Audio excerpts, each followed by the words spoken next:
Hello students, and welcome to part 2 of solving systems with graphs, tables, and matrices. And today we're going to be working with matrices.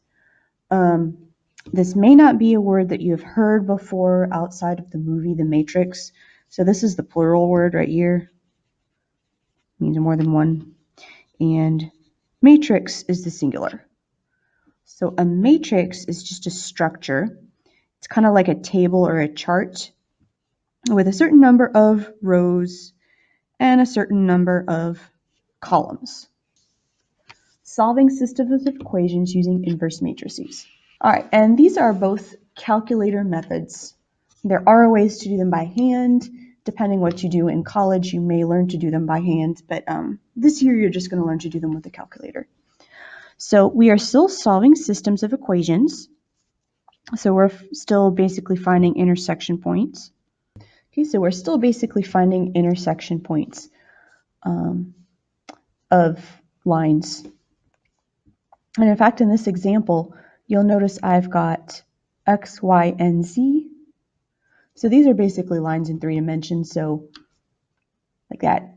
So they're not just two lines lying flat on a plane anymore that are intersecting. Now they're intersecting in space, in 3D space. So I'm not going to walk you through all the steps because you guys can kind of follow that on your own, and we'll do a few in class together. But I am going to show you kind of what it looks like. So what you're going to do is take your 3 equations. So these are 3 lines in 3D space. Okay, so three lines in 3D space. And what we're trying to figure out is where are these intersecting? What point do they share? What point do they have in common? So when you put this in your calculator, it's going to look like this. So you're going to have kind of big brackets like that. The first column will represent X, the second column Y, and the third column Z. And all you're going to do is put in the coefficients. So let me kind of show you on the calculator. And you do need to use an Inspire for this. Unfortunately, Desmos is not going to help you. So you're going to use this right here. 3 rows, 3 columns. And so there's your little structure that you can't see because my calculator is too bright. Okay, so there's your structure, and you're just going to put your numbers into these spots. Okay, so I have 7, 5, -3. So biggest mistake students make is to forget that negative. You've got to have it. Otherwise, you're graphing a different line than you think you are. Okay, again, don't forget the negatives. And 5, 3, -7. Okay, so that's basically step 6. Up to step 6, it will look like that. Then you're going to enter an exponent of -1. And this just means inverse. So this is kind of like your reverse PEMDAS in a way. That's what the calculator is doing. Sort of. So your calculator is sort of doing reverse PEMDAS when you do this. It's just taking the inverse of all of these so that it can isolate the X, Y, and Z. And then you're going to do another matrix for the constants. So you'll put 16, -8, 0. Now once you press enter, so I've done it on my calculator. You can pause and do it yourself if you would like, but we are going to do some of these together. And I just kind of want you to get the basics right now. So I've pressed enter and I got another matrix back. Well, what does that mean? So what you've got here, let's see. Go ahead and write it down. 1, 3, 2. Go ahead and write this down in your notes too. So this first variable, X, corresponds with this number. So this basically means X equals 1. Second variable corresponds with the next number. That means Y equals 3. And the final variable corresponds with this 2. So Z equals 2. So the values of my variables are X equals 1, Y equals 3, Z equals 2. So my solution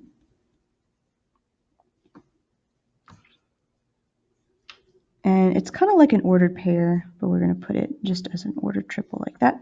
So my solution is the 0.132.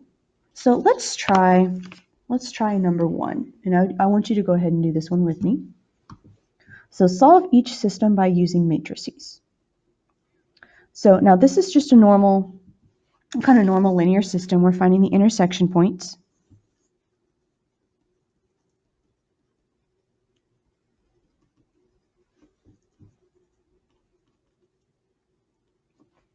So find the intersection points. And I'm going to set up my matrix.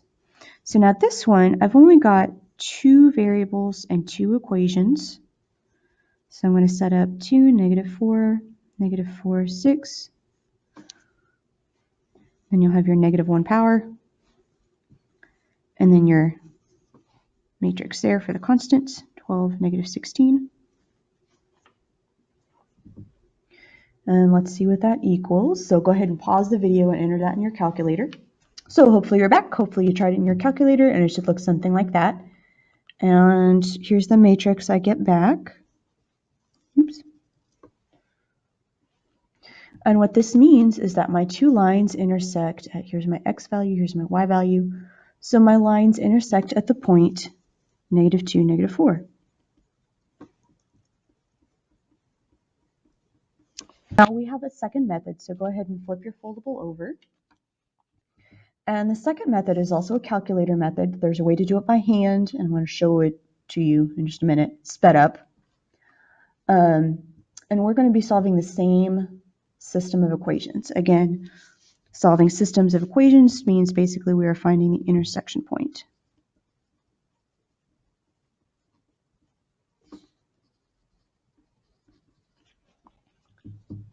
Or points. Could be more than one, but not in this case. So finding the intersection point.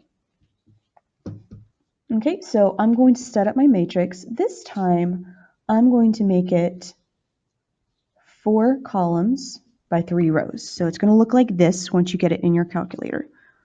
So you're going to have X, Y, Z column, and then a column for your equals, the constant. Okay, so 7, 3, 5, 5, -5, 3, -3, 2, -7, 16, -8, 0. Okay, so when you enter that matrix in your calculator, it's going to look like that. Now, you'll notice that you have to press some buttons. You've got to get some options set up before you can enter your matrix. So it's called reduced row echelon form.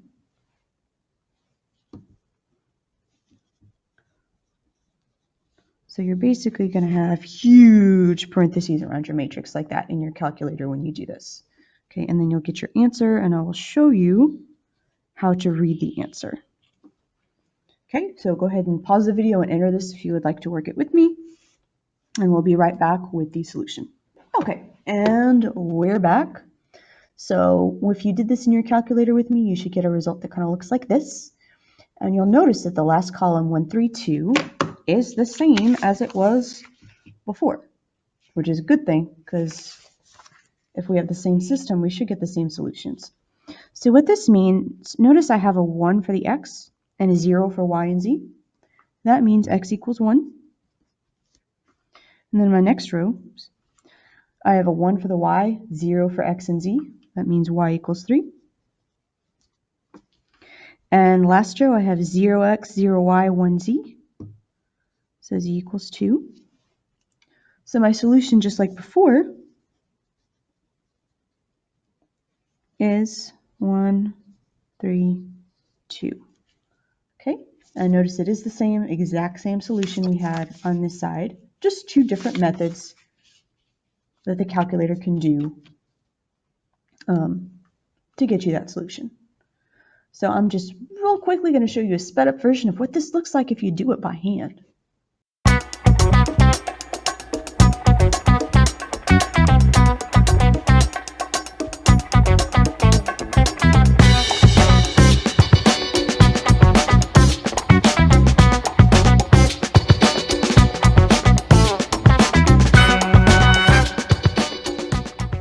Okay, so last thing I want to show you about this before we work an example is what it might look like if your system has no solutions or if your system has infinitely many solutions. So if you end up with a system of parallel lines, means they don't ever intersect, you're probably going to have a row on your matrix that kind of looks like this, a bunch of zeros. So notice all of these have a 1. In fact, let me cover that up. See that diagonal ones? That's called reduced row echelon form. That's what this means. So if you ever get a row that's zeros until the last column, then generally that's going to mean you have no solution. And then if you have infinitely many, kind of look for a row. If you ever have a row of all zeros, then that means that equation was canceled out. So it was actually the same as one of the other equations. And that means your solution there is all real numbers. So just a couple things to keep in mind. And let's try one with this method. Okay, so let's look at number 2. So again, I have 1, 2, 3 columns, 2 rows this time. So I'm going to set that up. So these are my x, y, and my equals constant. My 5, -8, 7. And don't forget you want reduced row echelon form. Okay, so go and pause the video, enter that in your calculator. So here's your solution matrix. So I'm just going to copy that down. 0, 3, 0, 1, 1. And notice that that was a terrible square bracket. Let me try that again. There. X, Y. So notice if I cover up these solutions, I've got my diagonal ones, which is what reduced row echelon form is. And I've got 1x, 0y's, so that means x equals 3. And 0x, 1y, so that means y equals 1. So my solution, or my intersection point, is 3, 1. So we're going to do probably one of each more in class together. And then you are going to be starting the rest of this assignment today and probably finishing on Tuesday. Thank you for watching.